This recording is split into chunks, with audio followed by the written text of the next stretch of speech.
With that, we prepare now to welcome our veterans and celebrate this Veterans Shabbat, one of the highlights of the year, each and every year. In just a moment, the doors will open and our procession will begin, led by the Southfield Police Department. They'll be followed by General Donald Schenk, along with our speaker, Rachel Baker, and of course the chairman of our Veterans Shabbat Committee, Donald Wagner, and our veterans. So with that, we'll invite the doors to open. I believe the music will begin, and we welcome our veterans.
Veterans, about face.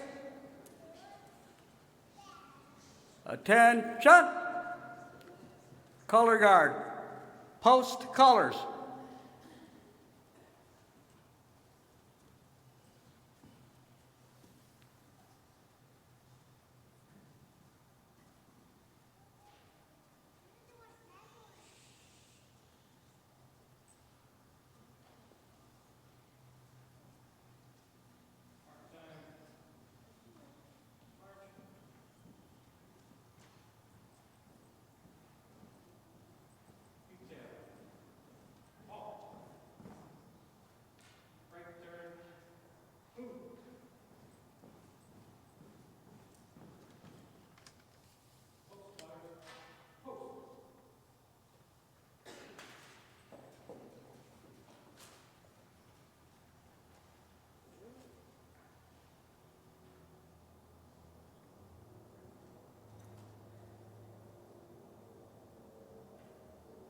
Present arms.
At ease, be seated, please.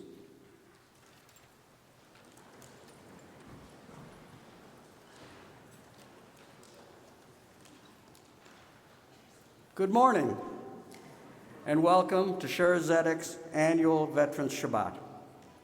I'm United States Air Force Staff Sergeant Bill Glogauer. I served in the Air Force from 1967 to 1970. I was a crew member assigned to the Military Airlift Command on a C-130 Hercules, affectionately known as Fat Albert. A few Vietnam vets who remember it. I served stateside, North Africa, Southeast Asia, and Vietnam. It is now my pleasure to introduce the chairman of our Veterans Shabbat Committee and judge advocate of the Michigan Department of Jewish War Veterans, U.S. Army Captain Don Wagner. Don served as a captain in the United States Army in the Military Police Corps during the Vietnam conflict. Captain Wagner was stationed in the Military District of Washington, D.C., Pentagon Office of the Provost Marshal General from 1970 to 1972, where he was assigned the following duties: National Operations Officer, Special Operations Officer for National AWOL and Deserter Apprehension, Special Operations Officer for Worldwide Lost and Stolen Military Weapons, and White House Liaison. He has been awarded the Army Commendation Medal and other citations, commendations, and medals that are listed in the program. He currently resides in West Bloomfield with his wife, of 52 years, past president of Congregation Shaarey Zedek, Dottie Wagner. Captain Wagner.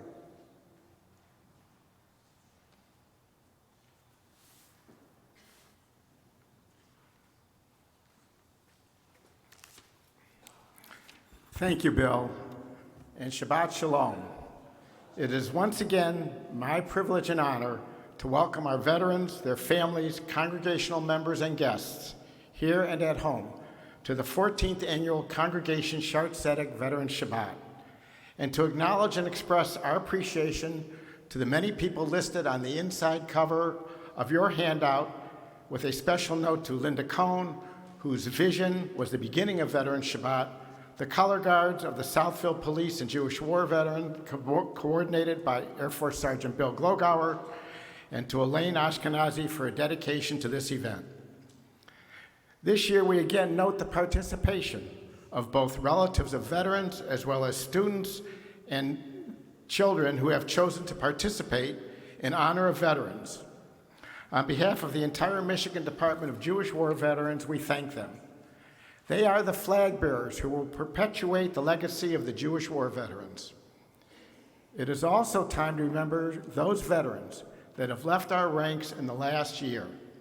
Jerry G. Beck, Marvin Sharon, Reva Gornbein, Dow Hines, Herman V. Kassoff, Reuben Kernitz, Beryl L. Robinson, Hans Weinman. Today is a special reminder that those veterans present here today have served in all branches of the United States Armed Forces with dignity, pride, valor, and determination. They served in the Army, Navy, Air Force, Marines, and Coast Guard. Let us never forget that some of them are members of the greatest generation, serving in the many theaters of war, including Europe, and in many instances, walking through all of Europe, from the sea and the invasion, ascending the cliffs on D-Day, and crossing the hedgerows of France on the way to liberating the camps, as well as in Africa, Asia, and the Pacific. Other veterans have served in the freezing cold of Korea, the sweltering dense jungle heat of Southeast Asia, and desert warfare in Africa, the Middle East, and Afghanistan, where they faced danger, loneliness, fear, and death as they fought valiantly against often insurmountable odds. Let us never forget they have created a legacy of which we can all be proud. Their service, together with the presence here, can best be summed up by General Douglas MacArthur, as he stated in his farewell address at West Point: duty, honor, country. He then went on to amplify those three hallowed words: dictate what you ought to be, what you can be, and what you will be.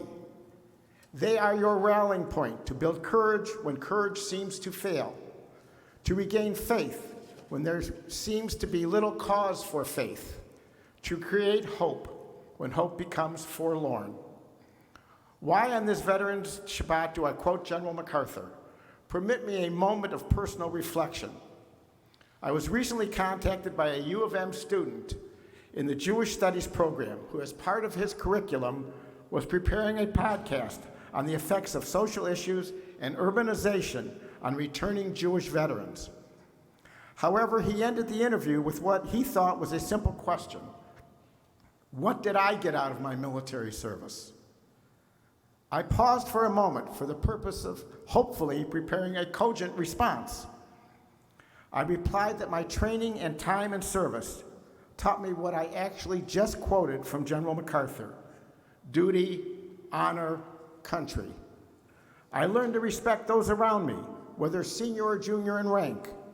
I began to understand the weight of responsibility to those, again, whether senior or junior in rank, who relied on me and my judgment, and to bear the consequences of such decisions. And I learned that will, determination, and sometimes fear allow you to accomplish things you thought were impossible.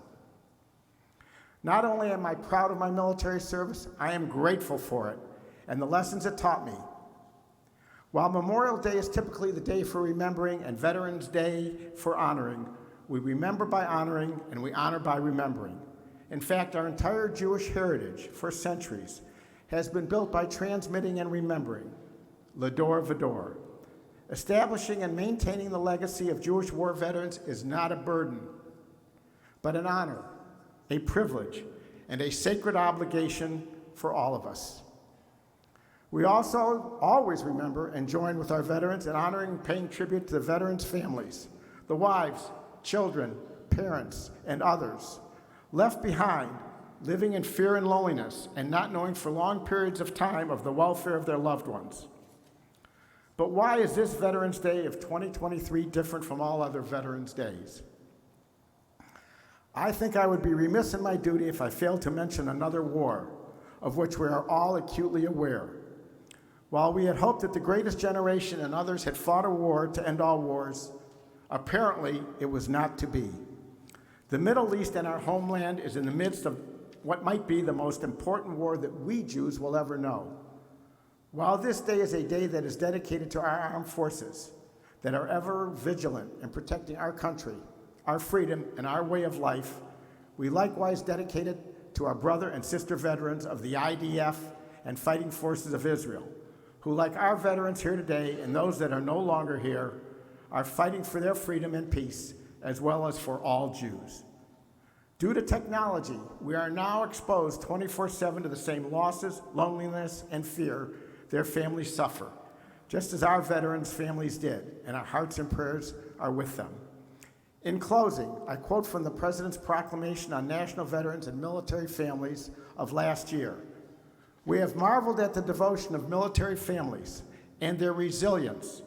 We honor the stalwart courage and resolve of veteran families. We grieve alongside families of the fallen who have lost a piece of their soul. To be a veteran or a service member is to have endured and survived challenges most Americans will never know. To be the family of one of those proud patriots is to sacrifice more for our country than most Americans will ever give. I would like to add our thanks to our veterans for making us proud of their service and showing us the path to be proud Americans and proud Jews. I salute our veterans, and we pledge to honor their legacy. On behalf of a grateful nation, we owe you a debt that can never be repaid.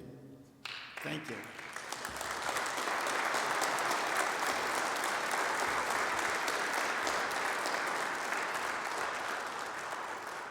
It is now my pleasure to introduce Brigadier General Retired Don Schenk, a member of our Veterans Shabbat Committee.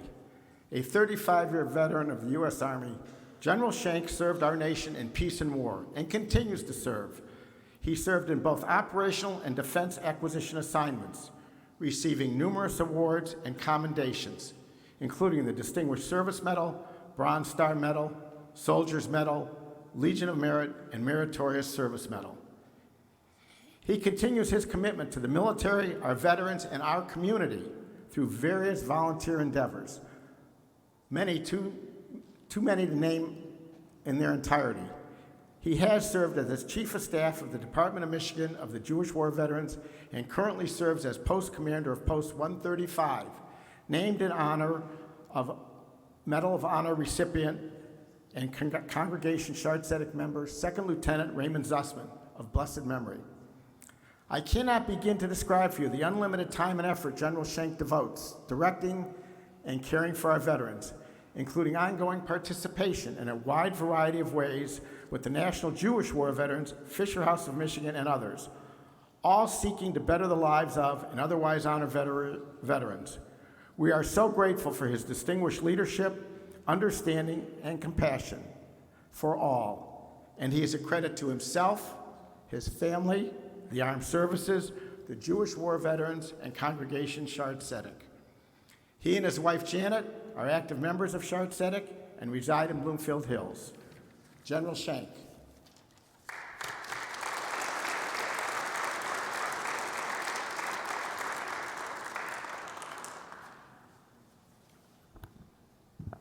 You're a little shorter than I am.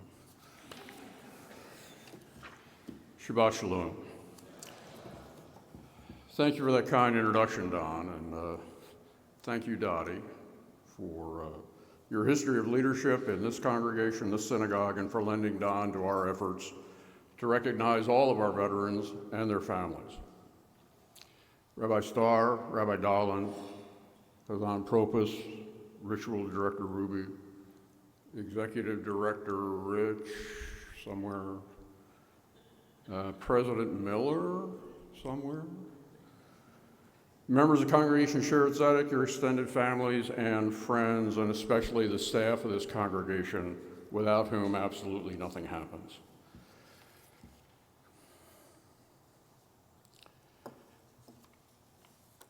In my capacity as the Junior Vice Commander of the Department of Michigan, I represent here on the Shulchan our Department Commander, Mark Weiss, and he and I together bring greetings from our National Commander, Barry Lashinsky, who joins us in absentia, and ask that each of you watching today's program, live or later, and listening to the words of our next speaker, take some few moments to reflect upon what our nation asks of the men and women we honor today.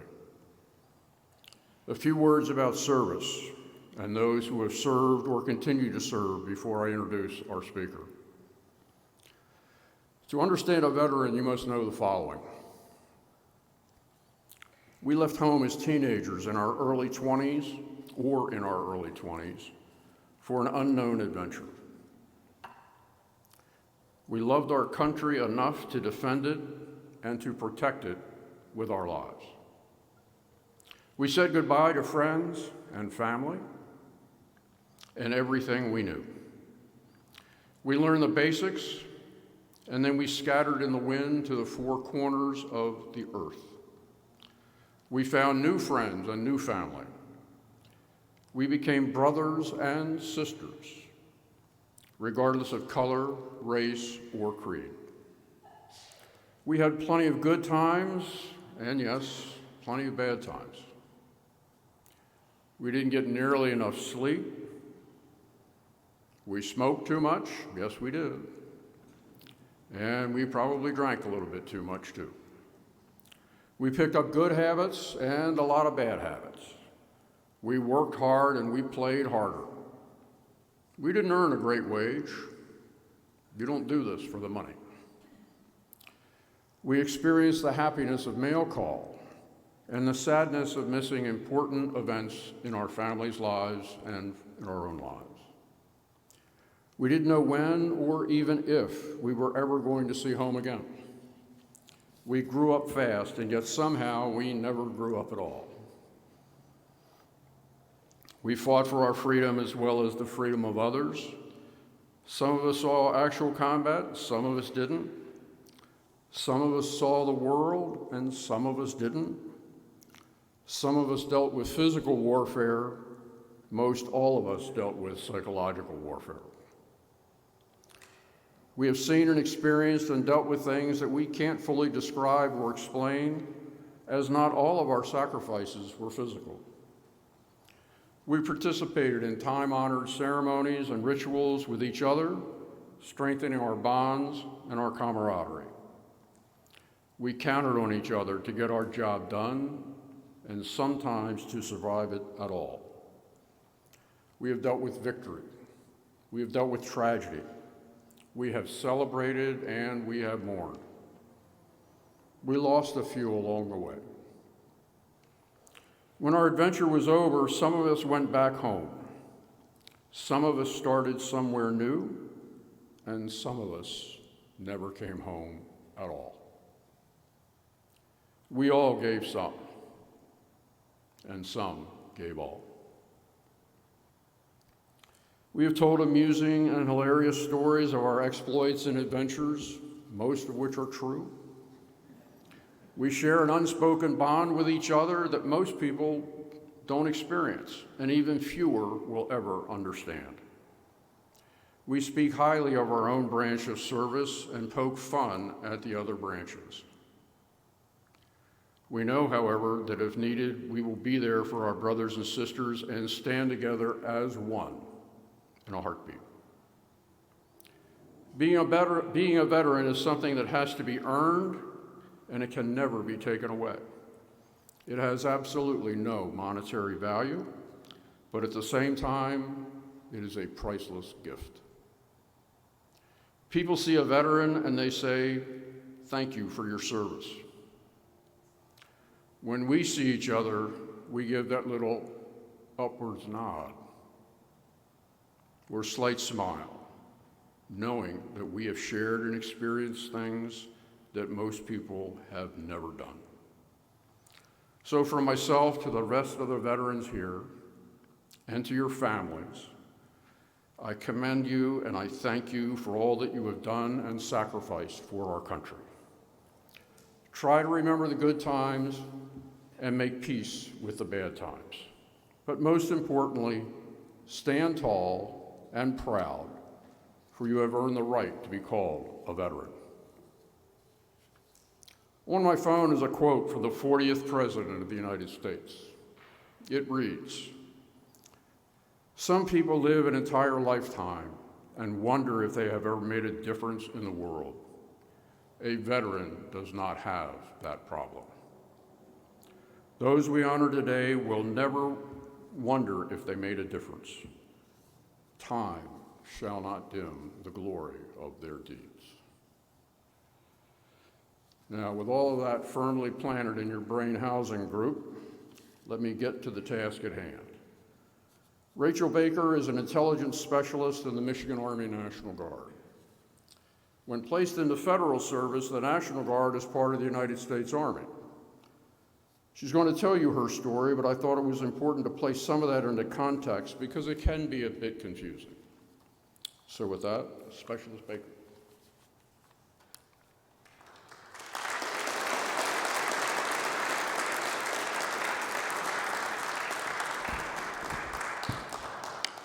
Shabbat Shalom.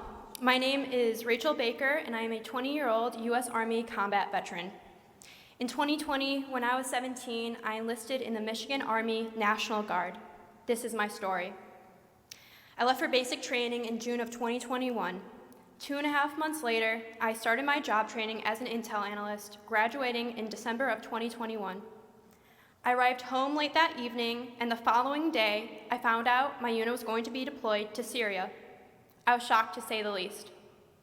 11 months later, I stepped foot into Syria for the first time. Let me backtrack for a minute. My choice to join the U.S. military may seem contrary to what Jewish culture often promotes, but I found my reasoning within Judaism and from my experience as a Jew. My family has always promoted a love of both Israel and the United States. One of my grandfathers served in World War II, while my Israeli grandfather served during the Vietnam War. Ever since I was young, my parents heavily encouraged me to thank and show appreciation to not only Israeli soldiers, U.S. soldiers, but first responders as well. My whole life, my parents would pick up tabs for these individuals and also provide lodging and support to Israeli soldiers. Through these acts, I developed a great respect for individuals who sacrificed for the good of the world. My parents never shied away from telling me that people in the world desired to kill Jews, Israelis, and Americans. I grew up confident and proud of my Jewish American heritage, even knowing at times my life would be at risk for expressing those beliefs. I believe the key to my confidence was the idea that yes, bad things can occur, but I should go out and do something about them. In 2014, I experienced one of the most pivotal moments of my life. My family and I were enjoying a family vacation in Israel on the eve of Operation Protective Edge. 2 rockets were launched from the Gaza Strip, both successfully intercepted by the US-funded Iron Dome. A year after that attack, I developed a deep desire to go and protect what I valued the most, life and liberty. At 12 years old, I realized I was willing to die fighting the people who violated those principles. Every year, a week before Rosh Hashanah, is Tzom Gedalia, the fast of Gedalia. Although this is not the most enjoyable holiday, it is my favorite. Gedalia, a Jew, governed part of Babylon following the destruction of the temple. One day, a trusted advisor of his warned him of a plot to kill him. Gedaliah's advisor offered to preemptively kill Gedaliah's assailant, but Gedaliah did not heed that warning, inviting the person who wanted to kill him into his home. Not only did this cost Gedaliah his life, but it also cost the lives of many Jews. This tragedy teaches us that we must preemptively protect ourselves.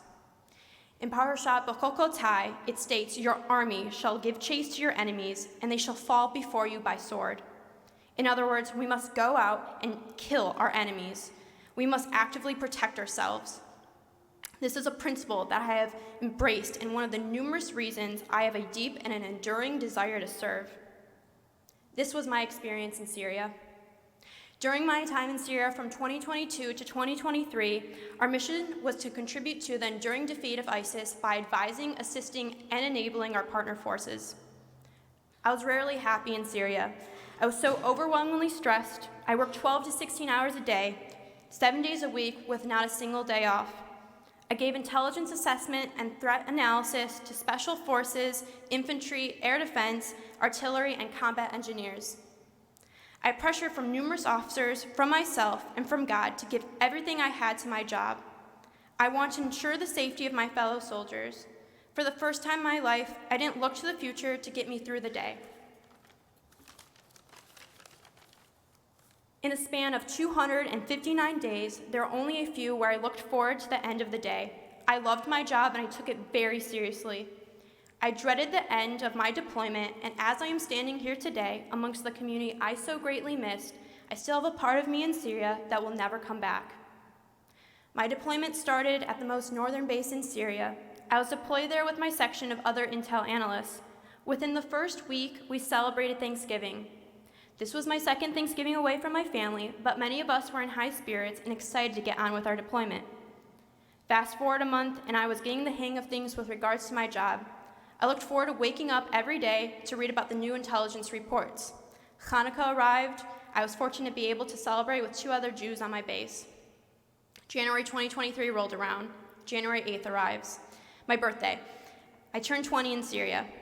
The moment I woke up that day, all I desired was a hug from my father. I came into work and was told that there was a serious report I needed to read. It was a report that not many people could see due to a lack of security clearances. I read it with no one around me. Tears came streaming down my face as the implication of this threat was deadly. I prayed to God the moment I finished reading that report. This day is the day I understood the gravity of my job and how being an intel analyst often entailed knowing something life-threatening could occur, but not being able to share such details. This is when I started praying every night for the safety of my fellow soldiers. The next day, my officer sat me down and informed me that I would be transferred to Green Village, one of the most southern U.S. bases in Syria, as well as one of the most austere. At that moment, I was terrified. I would be leaving all my friends and coworkers to go to a base where I didn't know anyone. I was going to be the only analyst down there. 9 days later, I arrived at what would be my home for the next 6 months. If I had thought 12-hour shifts with no days off was difficult, I was in for a rude awakening. For my first 2 months at Green Village, I worked an average of 16 hours a day. I had to build the intelligence processes from the ground up. I had no historical records from past analysts, and my work ethic was not always understood by my leadership back at my first base. The pressure was often unbearable, but caffeine made it all the better. My second base was attacked on 4 occasions by violent extremist organizations. I'm incredibly grateful to have experienced those attacks. These attacks included rockets, a common method used to attack civilians in Israel. Because of my experience, I feel like I can relate more with family and friends who go through numerous attacks each year while living in Israel. I would like to note that nothing comes close in comparison to what Israelis are going through currently. Everything I experienced doesn't even come close to a single day of this war so far. The first attack occurred 1 month after I arrived at Green Village. Our command center was hectic, but the adrenaline rush was what I had wanted. Following the completion of my duties that night, I went back to my room and broke down. All that was running through my head were the scenes of the rocket attack from 2014 in Israel. On March 23rd, a U.S. contractor was killed by a kamikaze drone in Syria. This was an incredibly difficult day as myself and everyone around me worried for the safety of our friends and what this may mean for us. The next morning, the U.S. military conducted counterstrikes. The counterstrikes felt like justice, but it was only the beginning of what my base witnessed. At this point, I had been at my desk in our command center for 20 hours straight. 4 hours later, I woke up to our base being attacked. Our first sergeant always yelled at anyone whose uniform was out of regulations, but on that day, I ran down to our command center in my pajamas and my combat boots. Once again, our command center was chaotic. Later that evening, another attack occurred on my base. The method was not one that the violent extremist organizations had used against our base before. This attack spanned in many hours, and again, I was at my desk for 20 hours. These attacks took a toll on everyone. Some people were in buildings that were impacted, and everyone was exhausted. We stood together wanting vengeance for the people who were injured, but nothing occurred. From that day on, numbness is what was felt amongst my fellow soldiers. We felt as if no matter what would happen to us, nothing would be done, justice couldn't be served. As a fellow sister in arms, the emotional toll that Israeli soldiers must be feeling is immense. That week was one of the hardest weeks of my life. It was the first time on my deployment where I thought to myself, I'm done, I want to go home. I didn't want to do it anymore. A few weeks passed and my passion for my job returned somewhat, but my fellow soldiers and I have not been the same since that week, but I am stronger for it. It has given me a new perspective on life and what is truly important. Throughout my time in Syria, I was lucky to be in contact with numerous Jews in the service who tried to find religious accommodations for me. I was provided an opportunity to spend Passover with other Jews in Iraq, but I decided to forgo this opportunity as I knew that no one would fill my place at Green Village and would place undue burden on my team in Syria. April arrived and eagerly waited, busting open my very large can of gefilte fish, which my family sent me through Amazon. I made my first Passover meal, adding hummus, salad, matzah, horseradish, and of course gefilte fish. I started eating just as a threat report was sent to my desk. So on the first night of Passover, eating my Passover meal, I was looking through a camera to find threat indicators. Since the age of 12, I have wanted to serve. I found gratitude almost every single day in Syria for the ability I had to do so. I love the United States with every fiber of my being. It is the land of opportunity, and that is what my grandparents, parents, and myself have received. Thank God for America's continued support of Israel and the Jews. For if not for America, many of us and our families would not be as prosperous, and many, many Israelis would be dead. There were numerous times in Syria that I could have left my desk earlier to go play soccer, work out more, or watch movies, but I didn't chase happiness. I wanted to do everything in my power to do what I felt was right. I was lucky to have the support of my family, my whole family. Without their support, these past 27 months would have been almost impossible. I can proudly say that I don't regret a single second of my time in Syria. Shabbat Shalom.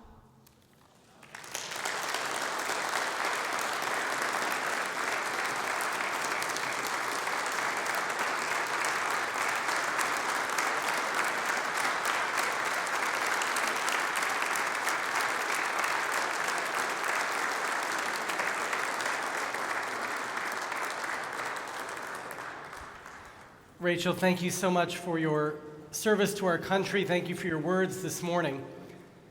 Some of you might remember that Rachel became bat mitzvah here on this bima what feels like yesterday. She has told me it was 2016. What you may or may not remember, but I know I remember very distinctly, is that the power went out in the synagogue on Rachel's birthday, on her bat mitzvah. But the light that shone from her soul allowed us to keep going with joy and with celebration.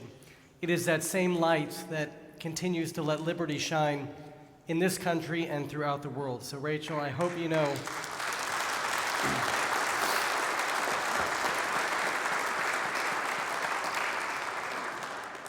we're grateful to you and we're very, very proud of you.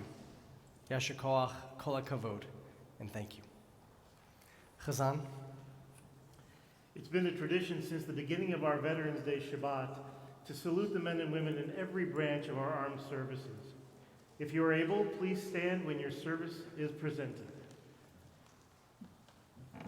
The United States Army. First to fight for the right and to build the nation's might, and the army is rolling along. Proud of all we have done, fighting till the battle's won, and the army is rolling along. It's hi, hi, hey,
United States Coast Guard.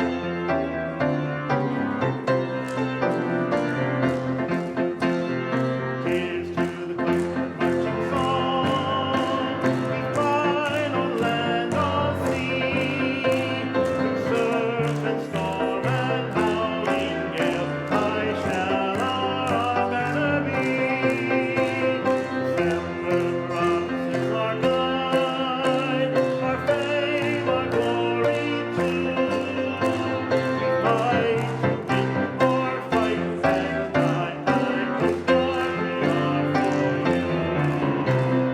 Coast Guard, we are for you.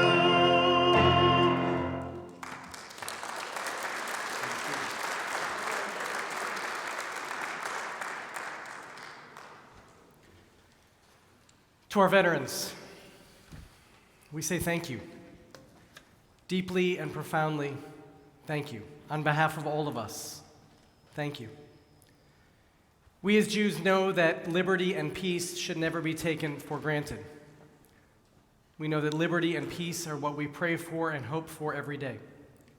We know that liberty and peace can only be achieved when there are people willing to stand up, to put their lives on the line to achieve it and then to protect it.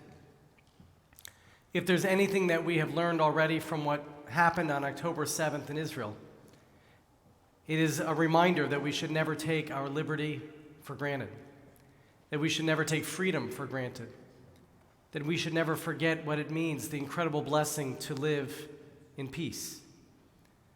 And we also remember that there are people who step forward to say, we will protect you. We will protect freedom. We will protect liberty. And we will protect the peace. That is each and every one of you. That is the spouses and the parents and the children who allowed and welcomed your service. Because without you, we could not know liberty. And without you, we could not know peace. So on behalf of your entire synagogue family, on behalf of this entire community, thank you, and may God bless you.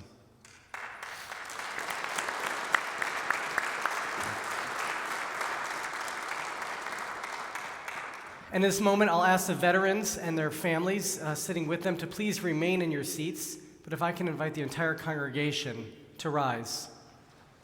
As Hazzan Propis and Rabbi Dallin join me in offering you the ancient blessing of our people.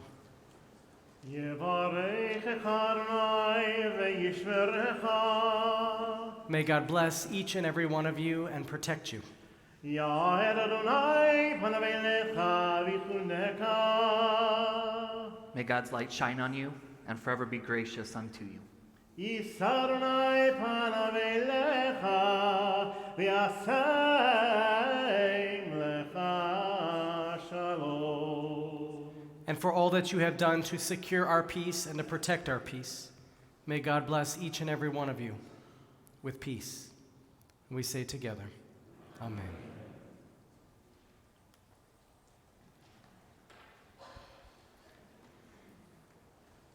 Should we be seated or should we rise?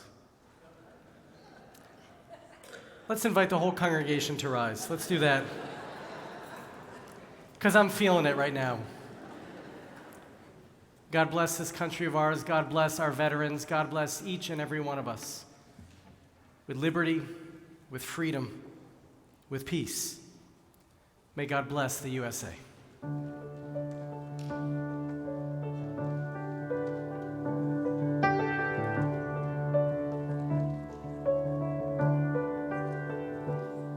If tomorrow all the things were gone I'd worked for all my life, and I had to start again with just my children and my wife. I thank my lucky stars to be living here today, 'cause the flag still stands for freedom and they can't take that away. And I'm proud to be an American, where at least I know I'm free, and I won't forget